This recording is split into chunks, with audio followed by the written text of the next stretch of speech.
राधे राधे दोस्तों, कल है सोमवती अमावस्या। तो आज हम आपको सोमवती अमावस्या की कथा सुनाएंगे। प्राचीन समय में कांचीपुर नामक गांव में एक ब्राह्मण परिवार रहता था। उसका नाम देवस्वामी तथा उसकी पत्नी का नाम धनवती था। उसके 7 पुत्र और 1 पुत्री थी। उस पुत्री का नाम गुणवती था। जब उसकी पुत्री विवाह योग्य हुई तब उस ब्राह्मण ने अपने बड़े पुत्र को गुणवती के लिए वर ढूंढने को कहा। तभी गुणवती की कुंडली किसी विद्वान पंडित ने देखकर बताया कि इसका विवाह हुआ तो विवाह के 7वें फेरे में ही यह विधवा हो जाएगी। यह सुनकर ब्राह्मण ब्राह्मणी के होश उड़ गए। तब पंडित जी ने इसके विवाह का उपाय पूछा तो पंडित जी ने बताया कि सिंहल द्वीप में एक सोमा नाम की धोबिन रहती है। वह धोबिन एक पतिव्रता नारी है। यदि आपकी पुत्री उसकी सेवा करे तो आपकी पुत्री का यह दोष दूर हो सकता है।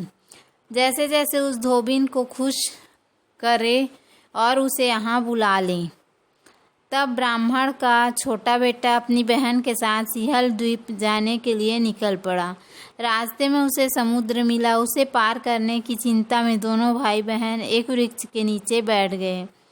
उस वृक्ष में गिद्ध रहते थे। उस समय गिद्ध के बच्चे अकेले थे। शाम को उसकी माँ आई तो उन्होंने भोजन नहीं किया और वह अपनी माँ से बोले, माँ नीचे दोनों भाई बहन बहुत समय हो गया बैठे हैं। वे किसी चिंता में हैं।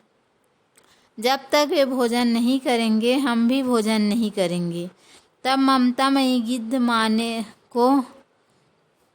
सब जान लिया और उनके पास जाकर कहा कि मैंने आप दोनों की इच्छा को जान लिया है। आप चिंता मत कीजिए। प्रातः होते ही मैं आप दोनों को समुद्र पार करा दूंगी। यह सुनकर दोनों भाई बहन बहुत खुश हुए। सुबह होते ही गिद्ध ने उन दोनों को सोमा धोबिन के घर तक पहुंचा दिया। दोनों भाई बहन उसी गांव में एक कमरा लेकर सोमा धोबिन के घर के पास रहने लगे। प्रातःकाल होने पर दोनों उठकर सोमा धोबिन के घर जाकर सारा कार्य कर दिया करते थे। एक दिन सोमा ने अपने बहुओं से पूछा कि सुबह सुबह घर के सारे काम कौन कर देता है। बहुएं बोली, हमारे सिवा घर का काम करने को कौन बाहर से आएगा। सोमा को विश्वास नहीं हुआ और सच जानने के लिए सोमा सुबह सुबह जल्दी उठी और उसने दोनों भाई बहन को काम करते हुए देख लिया। तब उसने गुणवती से पूछा कि तुम दोनों कौन हो और हमारे घर का काम क्यों कर रहे हो। तब गुणवती के भाई ने सोमा धोबिन को पूरी बात बताई। सोमा ने उसकी सेवा से खुश होकर गुणवती के वैधव्य दोष के निवारण के लिए गुणवती को आश्वासन दिया। तब भाई ने सोमा धोबिन को अपने घर साथ चलने को कहा। तब सोमा मना न कर पाई और साथ चलने को तैयार हो गई। सोमा धोबिन ने चलते समय अपनी बहुओं से कहा, यदि मेरे पीछे किसी का देहांत हो जाए तो उसके शरीर को नष्ट मत करना, मेरे आने का इंतज़ार करना। कुछ दिनों बाद गुणवती के विवाह का कार्यक्रम प्रारंभ हुआ और विवाह के समय 7वें फेरे होते ही गुणवती के पति की मृत्यु हो गई।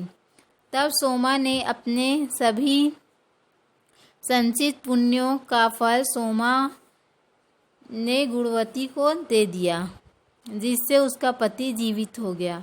सोमा ने दोनों को आशीर्वाद दिया और अपने घर को लौटने के लिए निकल गई।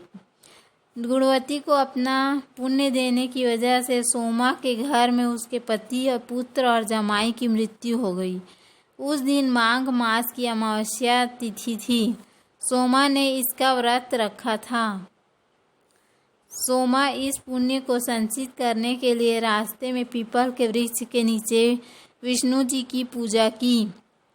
पूजन के बाद पीपल वृक्ष की 108 परिक्रमा की। 108 परिक्रमा के पूर्ण होते ही उसके घर के मृतक पति, पुत्र और दामाद जीवित हो गए।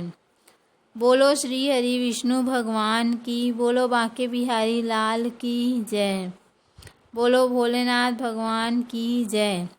कहानी कहने वाले, सुनने वाले और हुंकारा भरने वाले सभी पर अपनी कृपा बनाए रखना। यदि संभव हो तो इस दिन पवित्र नदी में स्नान करें या गंगा जल डालकर स्नान करें। उम्मीद है आपको हमारा वीडियो पसंद आया होगा। यदि हमारा वीडियो पसंद आया तो वीडियो को लाइक करें, चैनल को सब्सक्राइब करें। धन्यवाद। राधे राधे।